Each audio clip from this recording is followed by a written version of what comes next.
Saúdo aos irmãos com a paz do Senhor. Para nós é um motivo de alegria, mais uma vez, termos a oportunidade de compartilhar a palavra do Senhor através das lições bíblicas da Escola Dominical. Estamos agora estudando a Igreja em Jerusalém.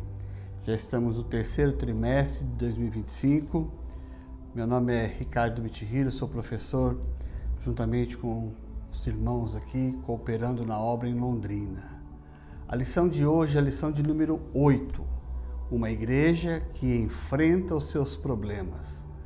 O texto nós estamos baseando em Atos dos Apóstolos, capítulo 6, versículo de 1 a 7. Irmãos, nesta aula de hoje nós vamos ver que a igreja do Senhor, mesmo sendo cheia do Espírito Santo, uma igreja pujante, em crescimento, está também sujeita a problemas, não está isenta. E desde os primeiros dias da igreja, quando ela enfrenta desafios, tanto externos quanto internos. Vejam que a diferença dos problemas que a igreja enfrentou é que a igreja sempre buscou em Deus, de uma forma que agradasse a Deus, de uma forma espiritual, a solução e o encaminhamento dos seus problemas. Desde os dias de Pentecoste, a igreja primitiva sofreu com alguns aspectos. De forma poderosa e sobrenatural, essa igreja cresceu, mas esse crescimento não a isentou dos desafios reais que sucederam. Antes mesmo de enfrentar esse problema que nós vemos aqui em Atos dos Apóstolos, capítulo 6, a igreja já havia sido testada antes, de várias formas. 3 grandes problemas nós podemos identificar aqui, antes desse ocorrido aqui em Atos 6. Nós vemos que a igreja sofreu perseguição. Logo após a cura do coxo na Porta Formosa, Pedro e João foram presos por pregarem o nome de Jesus.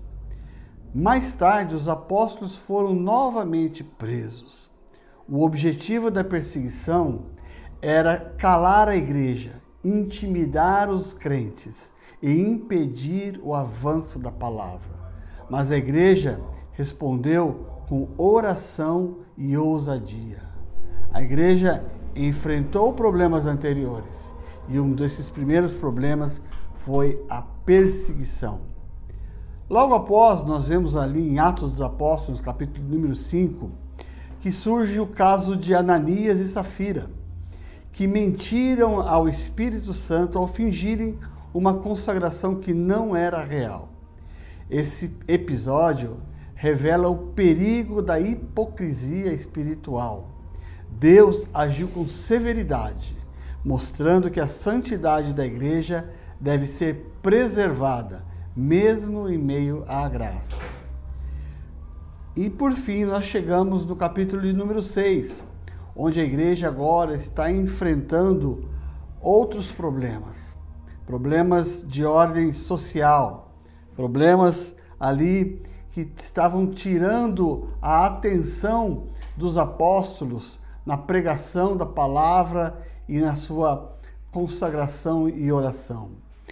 E ali, quando acontecia isso, poderia ocorrer que o foco espiritual da liderança se dispersasse, porque haviam tantos problemas, tantas demandas, e ali esses problemas foram surgindo aqui e acolá, e aí os apóstolos entenderam, por Deus, buscando a direção de Deus, que é necessário que tivesse uma solução para aquele caso, uma solução que fosse sábia e equilibrada. Então nós vemos que a igreja primitiva enfrentou esses problemas no seu começo. Problemas de perseguição externa, problemas de infiltração interna e problemas da distração ministerial.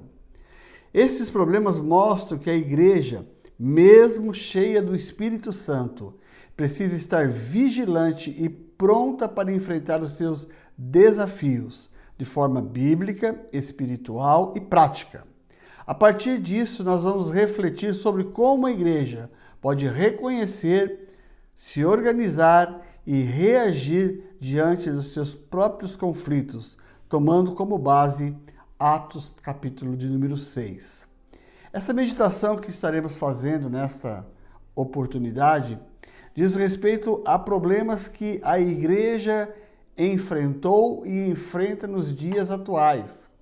Mas a palavra de Deus, ela é viva, ela é eficaz, ela vale para o tempo da igreja primitiva, vale para os dias de hoje e valerá por muitos e muitos anos até a volta do Senhor Jesus.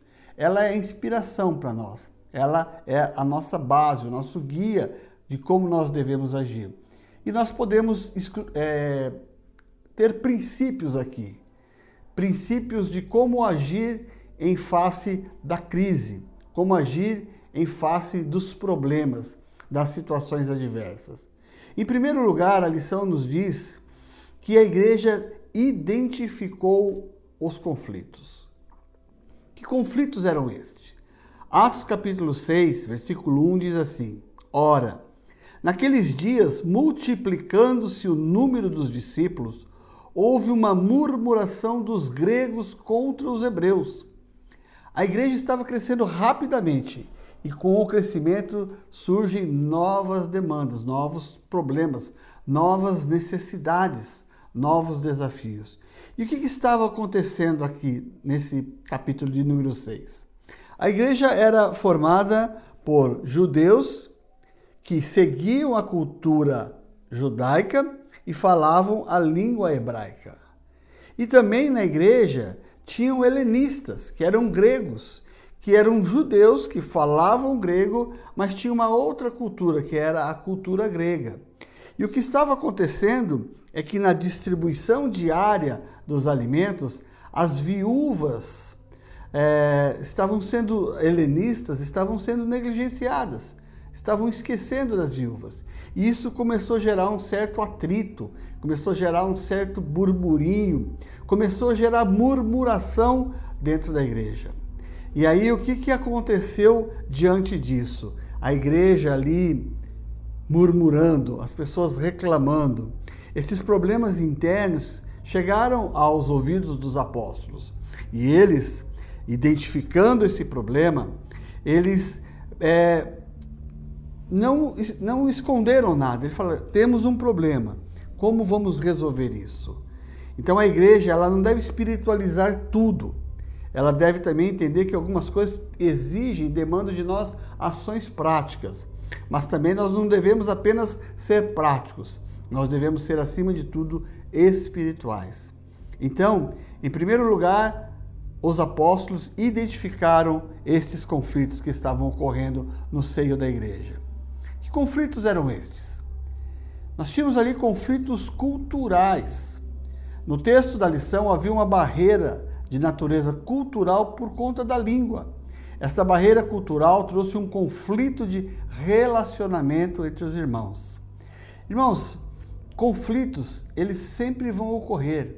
E podem ser conflitos culturais, como este, podem ser conflitos geracionais, uma geração mais nova com uma geração mais velha. Vários tipos de conflito podem ocorrer. Pode haver choque de tradições, mas nós temos que estar atento e identificar quais são esses conflitos. Também havia ali conflitos sociais. Ali haviam pessoas que eram pobres, pessoas que precisavam do seu sustento, precisavam ali da ajuda da igreja, e essas pessoas muitas vezes estavam sendo negligenciadas.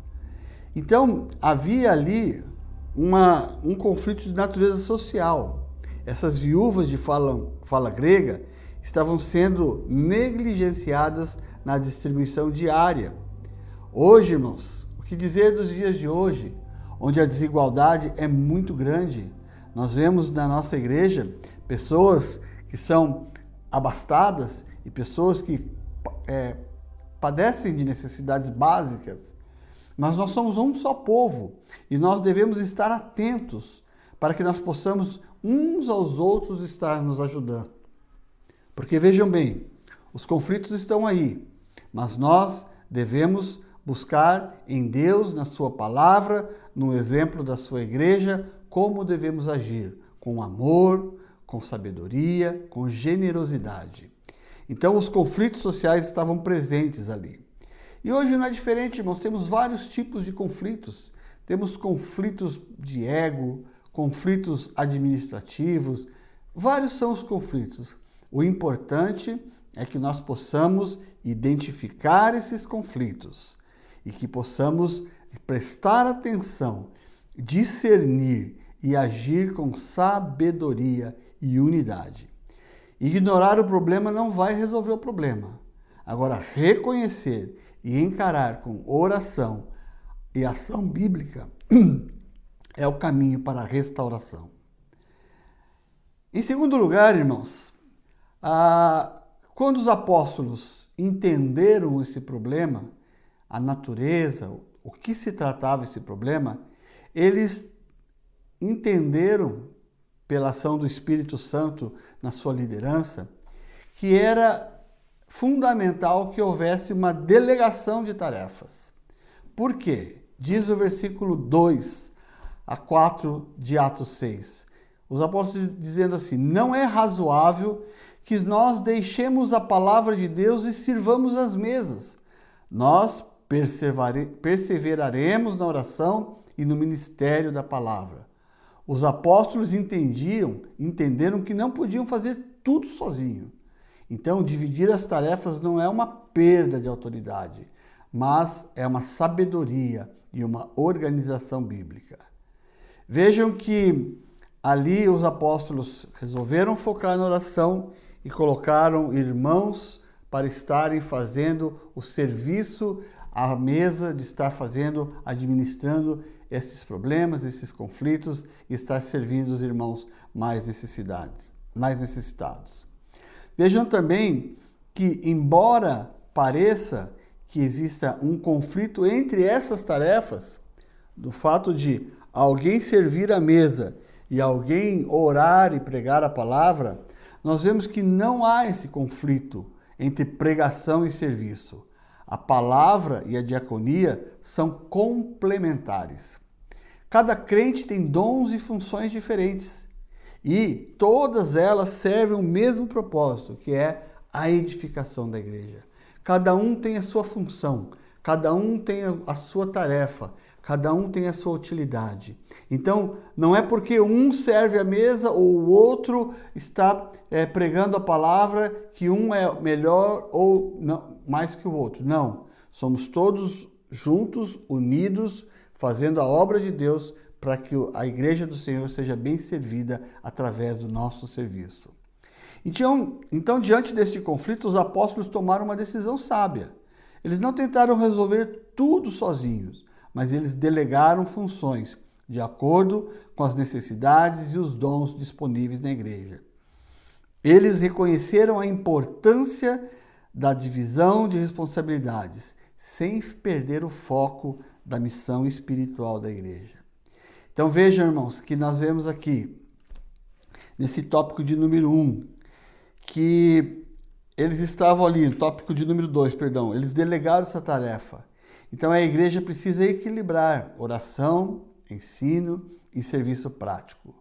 Os líderes devem capacitar outros e confiar que o corpo de Cristo vai trabalhar como um todo para o bem e andar da obra de Deus. E delegar não é perder a autoridade, mas é multiplicar o impacto das ações da igreja. Ali a palavra de Deus diz que ele mesmo deu uns para apóstolos, outros para profetas, outros para pastores, lá em Efésios 4, dizendo que é tudo isso para o aperfeiçoamento dos santos, para a obra do ministério. Então nós vimos aqui que os apóstolos identificaram os conflitos. Os apóstolos, mediante a direção do Espírito Santo, delegaram tarefas para homens cheios do Espírito Santo ajudarem a distribuição das mesas. E por fim, nós estamos vendo aqui quais foram os critérios que os apóstolos utilizaram. quais são os princípios cristãos para a escolha dos obreiros? O que nós olhamos para a palavra de Deus e vemos que são pré-requisitos para estarmos fazendo a obra de Deus. Vejam que o texto de Atos 6,3 diz assim: escolhei, pois, irmãos, dentre vós 7 homens de boa reputação, cheios do Espírito Santo e de sabedoria. A escolha dos obreiros não foi feita por preferência pessoal ou carisma, mas com critérios espirituais. E vejam que quando os apóstolos reuniram a igreja e elegeram esses 7 varões, eles não estavam ali, a partir daquele momento, aqueles obreiros estariam sendo diáconos, estariam servindo a igreja porque eles receberam um cargo. Não, eles já trabalhavam na obra. Tanto é que eles eram reconhecidos pelos irmãos como pessoas de boa reputação, boa índole, de caráter. Então, irmãos, quando nós somos chamados ao ministério, somos chamados a fazer a obra do Senhor, a igreja já vê nos obreiros que ele é um obreiro que manuseia bem a palavra, ele prega, é um obreiro que gosta de servir, é um obreiro que tem amor fraternal. Então, os dons que Deus dá, ele se expressa na igreja de forma que quando existe a